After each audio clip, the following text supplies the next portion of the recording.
रात गहरी थी, पर उसके दिमाग में अभी भी लड़ाई चल रही थी। सबको हराने निकला था, पर आज खुद से ही हार गया। जैन मास्टर के एक ही वाक्य ने उसे हिला दिया। तुम्हारा मन तेज है, पर दिशा विहीन, और दिशा के बिना तेजी विनाश है। रात गहरी थी, शहर की लाइटें बुझने लगी थी, पर एक लड़के के दिमाग में अभी भी भीड़ भाड़ चालू थी। वही दिमाग जो सबको हराने निकला था, आज खुद से ही हार रहा था। वह सीढ़ियां चढ़ते हुए जैन मास्टर के आश्रम पहुंचा। हर सीढ़ी पर एक ही सोच, या तो ये बूढ़ा सच में ज्ञानी होगा, या सब मुझे बेवकूफ बना रहे हैं। आश्रम के भीतर शांति थी, पर उसके अंदर राजनीति चल रही थी। परिवार की, दोस्तों की, ऑफिस की। हर रिश्ते में कौन अपना कौन दुश्मन का चुनाव अब ये थकाने वाला चुनाव बन चुका था। लड़के ने अंदर जाते ही बिना नमस्ते, बिना झिझक बोल दिया, खुद से जीतने वालों को मेरा सलाम। सब कहते हैं आप बहुत बड़े ज्ञानी हो, लोगों की जिंदगी बदल देते हो। साफ सुन लो, मुझे लोगों की बातों पर भरोसा नहीं। अगर आप मेरे सवाल का सही जवाब दे दो तो मैं आपकी हर बात को अपनी जिंदगी का नियम बना दूंगा। जैन मास्टर चुपचाप उसे देखते रहे, जैसे एक्सरे मशीन जो शरीर नहीं सीधे आत्मा को स्कैन कर दे। लड़के ने चुनौती दी, आवाज में अकड़। आप कहते हो आप इंसान का मन पढ़ लेते हो, तो बिना एक भी सवाल पूछे बता दो, इस समय मेरे जीवन की सबसे बड़ी समस्या क्या है। कमरा शांत हो गया। एक तरफ जिद में जला हुआ लड़का, दूसरी तरफ ठंडे पानी जैसा शांत मास्टर। मास्टर ने आंखें थोड़ी सिकोड़कर उसे देखा। होठों पर हल्की सी मुस्कान आई, और उन्होंने जो कहा उसने लड़के के अंदर की मिट्टी हिला दी। मास्टर ने गहरी सांस ली और बोले, बेटे, तुम्हारी सबसे बड़ी लड़ाई बाहर नहीं, तुम्हारे ही भीतर चल रही है। तुम्हारे रिश्ते, परिवार, मित्र सब धुंधले पड़ गए हैं, क्योंकि तुम किसी की बात सुनते नहीं, बस अपनी कह जाते हो। तुम जल्दी इसलिए बोलते हो कि तुम्हें डर है लोग तुम्हारी बात काट देंगे। लड़का दंग रह गया। मास्टर की आवाज शांत थी, पर असर ऐसा जैसे ठंडा पानी तपते लोहे पर गिर जाए। और हाँ, मास्टर ने आगे कहा, तुम्हारे मन में नेगेटिव विचार बहुत आसानी से घर बना लेते हैं। तुम छोटी छोटी बातों पर टूट जाते हो, बिखर जाते हो। तुम्हें लगता है कि यह सब दुनिया के साथ होता है, पर तुम्हारे जूते तुम्हारा सच बोल रहे हैं। लड़का चौंका। मास्टर ने इशारा किया, इन पर ताजी खरोचे हैं। रास्ते में पत्थर की ठोकरें लगी हैं, यानी चलते समय तुम अलर्ट नहीं थे। रास्ता दिख रहा था, पर दिमाग कहीं और भाग रहा था। जब चलने जैसा साधारण काम भी ध्यान मांगता है, तो जीवन की जंग तो और ऊंचे ध्यान की भूखी है। कमरा और शांत हो गया। हवा तक रुककर सुनने लगी। तुम्हारा अलर्टनेस लेवल गिर चुका है, मास्टर बोले।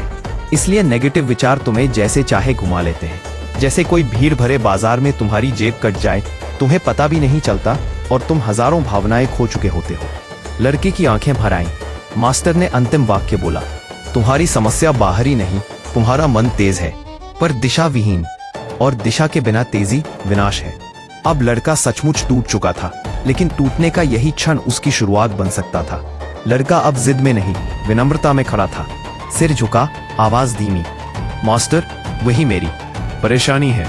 मैं हमेशा जल्दबाजी में रहता हूँ, बातें भूल जाता हूँ, कामों में गड़बड़ करता हूँ, हर चीज पर हद से ज्यादा रिएक्ट कर देता हूँ। मन में विचार ऐसे दौड़ते हैं जैसे किसी ने अंदर दंगल लगा दिया हो। मुझे क्या करना चाहिए? मुझे बचाइए।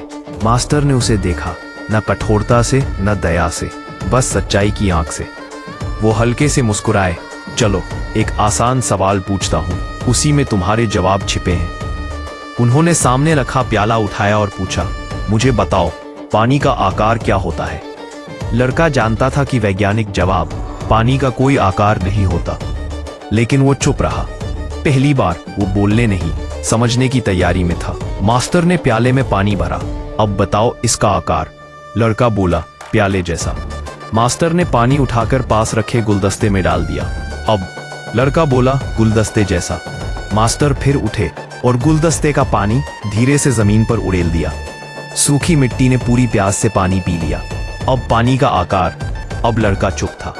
मिट्टी में समाये पानी को देखकर उसके भीतर कुछ टूट रहा था और कुछ नया जन्म ले रहा था। मास्टर ने धीरे से कहा, पानी कहीं भी ढल जाता है, यही तुम्हारे जीवन की कुंजी है, पर तुम पत्थर की तरह अड़े खड़े हो। कमरा फिर शांत हो गया और कहानी अब गहराई पकड़ने लगी थी। आगे का सच तुम्हें हिला देगा। सब्सक्राइब करो गो बियॉन्ड स्टोरीज।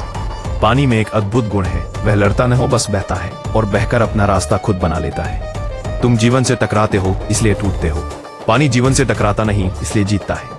लड़का मिट्टी में समाये पानी को घूर रहा था। उसे समझ आ रहा था यह सिर्फ एक उदाहरण नहीं, उसके जीवन का आईना था। मास्टर बोले, अब ध्यान से सुनो। पानी तुम्हें 5 कठोर, असली और जिंदगी बदल देने वाले सिद्धांत सिखाने आया है। पहला सिद्धांत, जितना कम रिएक्ट करोगे उतना अधिक कंट्रोल पाओगे। जब पानी किसी कठोर चीज से टकराता है, वह बिखर जाता है, छींटे उड़ते हैं, शक्ति खो जाती है। पर जब वही पानी शांत होकर बहता है तो चट्टान का अहंकार भी कट जाता है। तुम्हारे मन का टैंक इच्छाओं के पहाड़ पे रखा है। लोग मुझे पसंद करें, लोग मुझे सही माने, मेरा काम जल्दी हो जाए, मेरे खिलाफ कोई ना बोले। जब तक यह पहाड़ ऊंचा रहेगा, तुम्हारा टैंक हमेशा ओवरफ्लो होता रहेगा।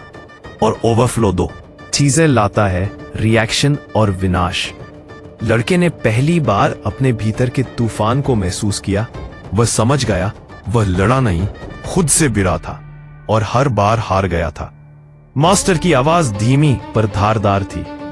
इच्छाओं के पहाड़ से नीचे उतर आओ, मन को खाली करो, तब रिएक्शन खुद ही खत्म हो जाएगा। और जब रिएक्शन नहीं होगा, तब दुनिया की सबसे बड़ी लहर भी तुम्हें नहीं हिला पाएगी। खुद के मान में एपीपी। लड़के की सांसें स्थिर होने लगी, लेकिन मास्टर अभी खत्म नहीं हुए थे। अगला सिद्धांत उसके जीवन की जड़ें हिलाने वाला था। मास्टर ने दूसरा सिद्धांत बिना किसी भूमिका के सीधे लड़के के सीने में उतारा। जब पानी साफ होता है, तभी उसकी गहराई दिखती है। मन भी ऐसा ही है। जब तुम्हारा मन शांत हो जाता है, तभी बुद्धि, विवेक, निर्णय सब बिना शोर के काम करने लगते हैं। ये पी लड़का स्थिर बैठा था। पहली बार उसे महसूस हुआ कि उसके भीतर कितनी धूल उड़ रही थी, बिना वजह, बिना कारण। मास्टर ने कहा, जिसका मन शांत है उसे रास्ता ढूंढना नहीं पड़ता, रास्ते खुद उसके पास आते हैं। शांत मन में क्लैरिटी जन्म लेती है, क्लैरिटी विश्वास बनाती है और विश्वास डर को खा जाता है। लड़के ने सिर उठाया, उसकी आंखों में हल्की उम्मीद थी। मास्टर बोले, तुम अपनी जिंदगी में शोर बहुत पैदा करते हो। तेज बोलना, जल्दी रिएक्ट करना, लगातार चिंता करना, ये सब तुम्हारे भीतर की गहराई को गंदा बना देता है। और जब अंदर का पानी ही गंदा हो, तो बाहर की दुनिया कैसी भी हो, तुम्हें सब गलत ही दिखेगा। फिर मास्टर ने तीसरा सिद्धांत कहा, सरलता पहाड़ चीर देती है। जैसे छत से टपकती हल्की बूंदें धीरे धीरे जमीन में गहरा छेद बना देती हैं, उसी तरह जीवन में सरलता और निरंतरता मिल जाए तो असंभव भी टूट जाता है। उन्होंने लड़के को बाहर ले जाकर वही छोटा छेद दिखाया। ये छेद ताकत से नहीं बना, निरंतरता से बना। तुम्हारी समस्या ये नहीं कि तुम कमजोर हो, समस्या ये है कि तुम रुक रुक कर चलते हो, कभी तेज, कभी ठहरे हुए और कभी बिल्कुल बिखरे हुए। लड़का धीरे से फुसफुसाया, तो मुझे क्या करना है? मास्टर मुस्कुराए, बस बहना है, पर स्थिरता के साथ। और अगला सिद्धांत तुम्हें यही समझाएगा। अगर तुम्हें भी जीवन की गहराई तभी दिखती है जब मन शांत हो, तो लाइक जरूर करना। Motivational hub story. मास्टर चौथे सिद्धांत की ओर बढ़े, ऐसा सिद्धांत जो हर बेचैन इंसान को सुनना चाहिए। उन्होंने लड़के की आंखों में देखते हुए कहा, जितनी बार तुम अपने विचारों में फंसते हो, उतनी बार तुम प्रेजेंट से भागते हो, और जो प्रेजेंट से भागता है वो जीवन से भी हार जाता है। मास्टर ने जमीन पर बने छोटे छेद की ओर इशारा किया। यह छेद बूंदों ने बनाया, तूफान ने नहीं। यानी निरंतरता, और केवल निरंतरता जीवन की असली ताकत है। लड़का समझने लगा कि उसकी सबसे बड़ी गलती यही थी। वह भविष्य में भागता था, अतीत में उलझता था, और इसी भाग दौड़ में वर्तमान को खो देता था। मास्टर आगे बोले, हर बार जब तुम्हारा मन किसी विचार में फंस जाए, बस उसी क्षण खुद को वापस प्रेजेंट में खींच लाओ। विचारों से लड़ना मत, उन्हें बहने दो जैसे पानी बहता है। फिर उन्होंने कड़े स्वर में कहा, विचारों की शांति विचारों की शक्ति से बड़ी होती है, क्योंकि शांत मन देखता है, और जो देखता है वही समझता है, जो समझता है वही जीतता है। लड़का गहरी सांस लेकर बोला, मास्टर क्या ये सच में इतना आसान है? मास्टर हंसे नहीं, सिर्फ बोले, आसान नहीं, पर जिस दिन तुम प्रेजेंट में रहना सीख गए, तुम्हारी सारी अधूरी लड़ाइयां अपनी मौत मर जाएंगी। तुम्हारी भीतर पहली बार हल्कापन आया, जैसे किसी ने उसका बोझ आधा कर दिया हो। पर मास्टर अभी अंतिम और सबसे भारी सत्य देने वाले थे। पर ब्रेक, पर ब्रेक, पर ब्रेक। मास्टर अब 5वें सिद्धांत पर आए, सबसे कठोर, सबसे सच्चा और सबसे अनदेखा किया जाने वाला सिद्धांत। उन्होंने कहा, जीवन में हर चीज का अपना समय होता है। एक समय आगे बढ़ने का, एक समय रुककर सांस लेने का, एक समय मेहनत का और एक समय सहने का। लड़का ध्यान से सुन रहा था। पहली बार बिना बीच में बोले मास्टर आगे बोले, जो मन हर समय रिएक्ट करता है उसे हर स्थिति गलत दिखती है, लेकिन जो बहता है उसे हर स्थिति फ्लो में दिखती है। पानी कभी शिकायत नहीं करता, वह बस बहता है, ढलता है और अंत में वहीं पहुंचता है जहां उसे पहुंचना होता है। लड़का धीरे से बोला, तो क्या मुझे किसी भी चीज का विरोध नहीं करना चाहिए? मास्टर ने सिर हिलाया। विरोध वहां करो जहां अन्याय हो, पर अपनी ही चिंताओं, अपेक्षाओं और डर से मत लड़ो, क्योंकि वे दुश्मन नहीं, बस भ्रम है। जब तुम प्रेजेंट में रहते हो, हर स्थिति सही दिशा दिखाती है। उन्होंने जमीन पर समाये पानी की ओर इशारा किया। देखो, इस पानी ने ना रास्ता मांगा ना शिकायत की, पर फिर भी यह वहीं पहुंच गया जहां इसकी जरूरत थी, मिट्टी की प्यास बुझाने में। लड़के की आंखें नम हो गई। उसे पहली बार समझ आया, जीवन नियंत्रण से नहीं, समर्पण से चलता है, और जो समर्पण के साथ चलता है उसे ब्रह्मांड खुद रास्ता देता है। मास्टर ने कहा, अब तुम्हारी असली यात्रा शुरू होती है। अपने मन को पानी बनाओ, लचीला, शांत और अपने सही समय पर चलने वाला। मास्टर अब उस मोड़ पर पहुंच चुके थे जहां सच थोड़ा कड़वा था, पर असर उतना ही गहरा। उन्होंने लड़के के सामने बैठकर कहा, मन को कंट्रोल करना मतलब उसे हराना नहीं, उसे पहचानना है। लड़का चुप, बिल्कुल शांत। मास्टर बोले, जब गलत चीजें तुम्हें आकर्षित करती हैं, गुस्सा, जलन, तुलना, बदला, लालच, तो तुम्हें अपने भीतर काउंटर वेव्स पैदा करनी होंगी। जैसे एक लहर को दूसरी लहर तोड़ देती है, वैसे ही गलत विचार को सही विचार रोक देता है। लड़का हल्का सा डर गया। मगर मास्टर, क्या मैं ऐसा कर आऊंगा? मास्टर ने शांत स्वर में कहा, पानी बनने से पहले हर इंसान पत्थर होता है, और पत्थर को घिसने, पानी बनने में समय लगता है। लेकिन याद रखो, जो प्रेजेंट में रहता है वह हर स्थिति में सही निर्णय लेता है, क्योंकि वह ना अतीत की राख उतारता है, ना भविष्य की काल्पनिक आग में जलता है। फिर मास्टर ने हाथ जोड़कर जैसे कोई अंतिम मंत्र दिया, अपने मन को रोज साफ करो, कुछ भी जमा मत होने दो, ना गुस्सा, ना उम्मीदें, ना डर। जिस दिन तुम्हारा मन साफ हो गया, उस दिन तुम्हारी बुद्धि तेज नहीं, निर्दोष हो जाएगी। निर्दोष बुद्धि कभी गलती नहीं करती, वह सीधे समाधान तक पहुंचती है। लड़के ने महसूस किया कि उसके भीतर की भागदौड़ धीमी हो गई है। एक ऐसी शांति घुल रही थी जैसे लंबे समय से बंद कमरे की खिड़कियां खुली हों। पर मास्टर की आंखें बता रही थी, अभी सबसे गहरी बात बाकी थी, एक ऐसी बात जो उसकी पूरी जिंदगी का केंद्र बदल देगी। मास्टर ने लड़के की तरफ देखा। अब वह पुराना उतावला लड़का नहीं था। उसकी आंखों में पहली बार स्थिरता थी। मास्टर ने कहा, अब वह बात जो सबसे कठिन है, पर जिसे समझ लिया वह खुद को कभी नहीं खोता। सब कुछ ठीक है, ऑल इज वेल। ये कोई फिल्मी डायलॉग नहीं, ये ब्रह्मांड का नियम है। लड़का चौंका, कैसे सब ठीक हो सकता है मास्टर? मेरे रिश्ते टूटे हुए हैं, मन भटका हुआ है, लक्ष्य धुंधले हैं। मास्टर ने बीच में ही कहा, गलत मत समझो, मैं ये नहीं कह रहा कि सब स्थिति अच्छी है, मैं कह रहा हूं हर स्थिति सही समय पर है। उन्होंने समझाया, जिस समय तुम आगे हो वह तुम्हें अहंकार से बचाने आता है, जिस समय तुम पीछे रह जाते हो वह तुम्हें धैर्य सिखाने आता है। मेहनत का समय ताकत देता है, विश्राम का समय बुद्धि देता है, रुकने का समय तुम्हें पुनर्रचना करना सिखाता है, और सामना करने का समय तुम्हें योद्धा बनाता है। लड़के का चेहरा ढीला पड़ गया, जैसे किसी ने वर्षों पुराना बोझ उतार दिया हो। मास्टर बोले, जो व्यक्ति रिएक्ट नहीं करता वह हर स्थिति को फ्लो में देखता है।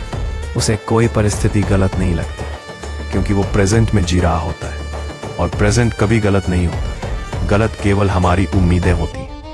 लड़के ने धीरे से कहा, तो मुझे अब बस बहना है ना? मास्टर मुस्कुराए, बहना पर बिना टूटे, ढलना पर अपनी असलियत खोए बिना। यही है पानी का मार्ग और बुद्धि का मार्ग। अब लड़का बदल चुका था, पर अंतिम एक चिंगारी बाकी थी जो उसे पूरी तरह योद्धा बना देगी। आश्रम की शांति में लड़का अब बिल्कुल अलग दिख रहा था। ना आवाज कांप रही थी, ना सांसें भाग रही थी। मास्टर उसके सामने ऐसे बैठे थे जैसे किसी तलवार को आखिरी धार देने वाले हो। उन्होंने धीरे से कहा, अब अंतिम बात सुनो, तुम्हारा समय, तुम्हारा मन और तुम्हारा जीवन, इन तीनों का मालिक केवल तुम हो। और जो अपने मन का मालिक बन गया, दुनिया उसका कुछ नहीं बिगाड़ सकती। लड़के ने गहरी सांस ली, पहली बार समझते हुए, ना कि डरते हुए। मास्टर ने आगे कहा, तुम्हारी हर समस्या उसी दिन खत्म हो जाएगी, जिस दिन तुम खुद को यह कह दोगे, मैं परिस्थितियों का परिणाम नहीं, मैं अपने निर्णयों का परिणाम हूं। दुनिया तुम्हें तोड़ सकती है, लोग तुम्हें गलत समझ सकते हैं, मौके तुमसे दूर भाग सकते हैं, लेकिन जब तक तुम्हारा मन साफ, स्थिर और सचेत है, तुम हर बार किसी भी जगह से वापस उठ सकते हो। लड़के की आंखों में चमक थी, अब वहां डर नहीं, दिशा थी। मास्टर बोले, अब जाओ, अपने भीतर के पानी को पहचानो। जहां जरूरत हो वहां बहो, जहां कठिनाई हो वहां चट्टान को काटकर रास्ता बनाओ, जहां थकान हो वहां मिट्टी में समाकर खुद को नया करो, और जहां सत्य हो वहां स्थिर रहो। लड़का धीमे से बोला, मास्टर, मैं जीतूंगा। मास्टर मुस्कुराए, तुम पहले ही जीत चुके हो, क्योंकि जिसने अपने मन को पहचान लिया उसने जीवन की जड़ें पकड़ ली। लड़का आश्रम के दरवाजे से बाहर निकला। आवाज वही थी, रास्ता वही था, पर चल रहा था एक नया इंसान, और कहानी वही खत्म नहीं होती, वहां हर उस इंसान में जारी रहती है जो खुद को पानी बनाने की हिम्मत करता है। अगर तुम भी आज से अपने मन को पानी बनाने का प्रण लेते हो तो इस वीडियो को शेयर करो और गो बियॉन्ड स्टोरीज से जुड़े रहो। यह सफर अब तुम्हारा है, बस